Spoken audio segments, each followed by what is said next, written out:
ಕಾಂಗ್ರೆಸ್ನಲ್ಲಿ ಹೇಳೋದೊಂದು ಮಾಡೋದೊಂದು ಅನ್ನೋದು ಮತ್ತೆ ಸಾಬೀತಾಗ್ತಿದೆ. ನೀನಾ ನಾನಾ ಅನ್ನೋ ಜೊತೆಗೆ ಸಿಎಂ ಕುರ್ಚಿ ಫೈಟ್ ಮತ್ತೆ ಶುರುವಾಗಿದೆ.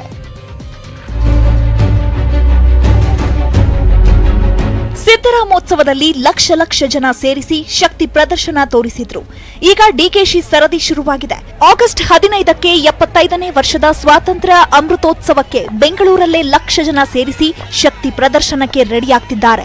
ಜೊತೆಗೆ ಬಿಜೆಪಿಗೂ ಠಕ್ಕರ್ ಕೊಡಲು ಪ್ಲಾನ್ ಹಾಕಿದ್ದಾರೆ.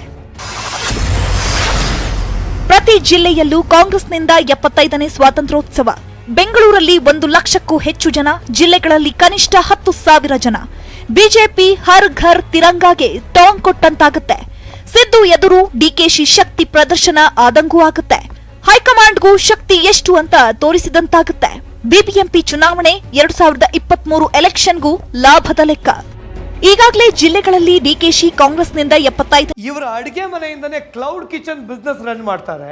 ದಿನಕ್ಕೊಂದು 4-5 ಗಂಟೆ ಎಕ್ಸ್ಟ್ರಾ ಕೆಲಸ ಮಾಡ್ತಾರೆ. ತಿಂಗಳಿಗೆ 1.5-2 ಲಕ್ಷ ಸಂಪಾದನೆ ಮಾಡ್ತಾರೆ. ಅವರಿಂದ ಕಲಿಬೇಕಾ? ಫ್ರೀಡಮ್ ಆಪ್ ಅನ್ನ ಈಗಲೇ ಡೌನ್ಲೋಡ್ ಮಾಡಿ. ಮಂಡ್ಯದಲ್ಲೂ ಕಾರ್ಯಕ್ರಮ ಅದ್ಧೂರಿಯಾಗಿ ನಡೆಯಿತು. ರಾಹುಲ್ ಬಂದು ಹೇಳಿ ಹೋದ್ರೂ ಬದಲಾಗ್ಲಿಲ್ಲ. ಸಿದ್ದು ಡಿಕೆಶಿ ಸಿಎಂ ರೇಸ್ಗೆ ಈಗ ಪರಂ ಎಂಟ್ರಿ. ಸಿದ್ದರಾಮಯ್ಯ ಮತ್ತು ಡಿಕೆ ಶಿವಕುಮಾರ್ ಸಿಎಂ ಕುರ್ಚಿಗೆ ಟವಲ್ ಹಾಕಿಕೊಂಡಿದ್ದಾರೆ.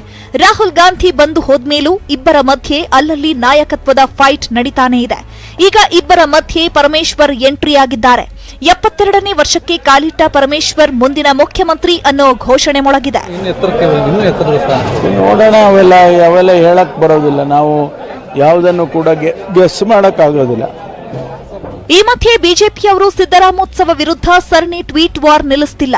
ಸೋನಿಯಾ ಗಾಂಧಿಗೂ 75 ವರ್ಷ ಆಗಿದೆ, ಯಾಕೆ ಬರ್ತ್ಡೇ ಆಚರಿಸಿಲ್ಲ ಅಂತ ಕಾಲೆಳೆದಿದ್ದಾರೆ. ರಾಹುಲ್ ಕಾಲದಲ್ಲಿ ಡಿಕೆಶಿ ಸಿದ್ದರಾಮಯ್ಯ ಜೋಡಿ ರಾಹು ಕಾಲದಲ್ಲಿ ಅಧಿಕಾರಕ್ಕಾಗಿ ಕಿತ್ತಾಡ್ತಿದ್ದಾರೆ ಅಂತ ಕಾಲೆಳೆದಿದ್ದಾರೆ. Bureau report, news 18 Kannada.